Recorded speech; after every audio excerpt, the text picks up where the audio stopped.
Assalamualaikum warahmatullahi wabarakatuh. Halo sahabat, berjumpa lagi di channel Kisah Misteri.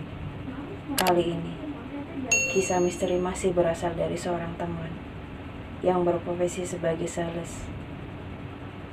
Ia bercerita pernah mengalami kejadian mistis saat hendak pulang di sekitar danau di daerah Kabupaten Pati. Sore itu tidak seperti biasanya. Randi nampak gelisah. Ia seperti tidak bersemangat untuk melakukan promosi di pedesaan daerah kawasan Danau Situluhur. Mungkin ia sedikit malas dikarenakan ia melakukan promosi seorang diri. Dengan jarak yang lumayan jauh, ia telusuri jalanan yang begitu asri khas pedesaan di kawasan Danau Situluhur atau Siluhur masyarakat sekitar menyebutnya. Diceritakan, danau tersebut adalah danau peninggalan Belanda pada masanya.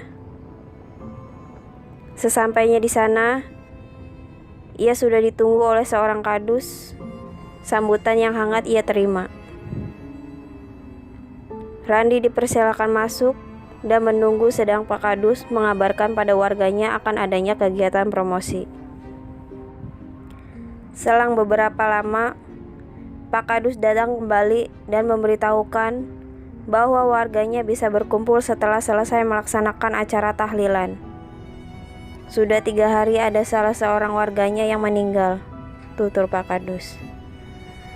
Karena sudah datang jauh-jauh, akhirnya Randi pun mau untuk menunggu. Acara promosi pun digelar sesudah sholat maghrib. Cukup banyak antusias warga yang datang di acara tersebut dan membuat Randi cukup gembira. Namun, hanya sedikit warga yang berminat membeli produknya. Hingga pada akhirnya, mereka pun tidak jadi untuk membeli. Perasaan Randi pun campur aduk antara kesal dan kecewa.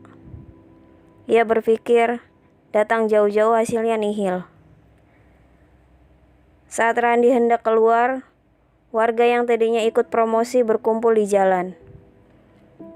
Melihat hal itu, Randi merasa ditertawakan karena tidak ada satupun produknya yang laku terjual. "Hati-hati mas, pulangnya," ucap salah seorang warga.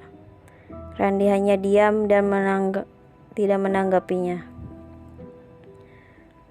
"Awas loh mas, nanti ada yang mau ikut di danau," ledek seorang ibu-ibu sambil tersenyum.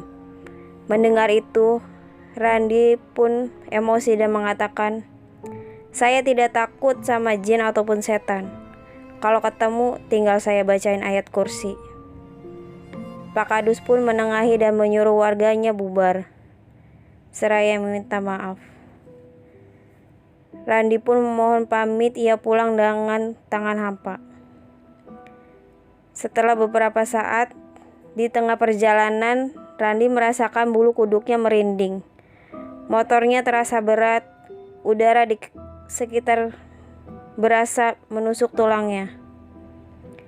Ia mendadak menjadi kecut dan takut. Hatinya was-was. Ia tidak berani melihat ke belakang ataupun sekadar melirik spion motornya. Jantungnya berdetak begitu kencang, hingga tanpa terasa ia berkeringat. "Ada apa ini?" batinnya. Di tengah rasa ketakutannya, ia merasakan sakit dan perih di bagian punggungnya. Takutnya semakin menjadi-jadi tatkala ia melihat di kejauhan danau.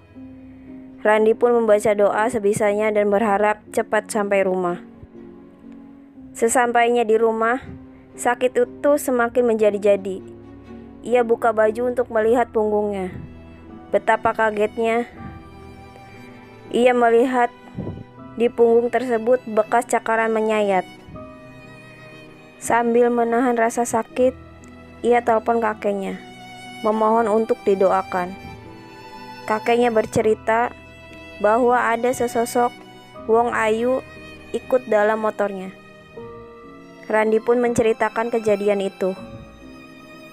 Setelah didoakan, rasa sakit di punggungnya berangsur-angsur hilang. dan meninggalkan bekas hitam kebiruan. Randi pun merasa itu adalah hari terburuk dan mengerikan yang pernah ia alami dan tak akan bisa ia lupakan. Terima kasih yang sudah menonton. Jangan lupa dukung channel ini ya. Jangan lupa subscribe, like, komen, dan share. Sampai jumpa di kisah misteri selanjutnya. Bye bye.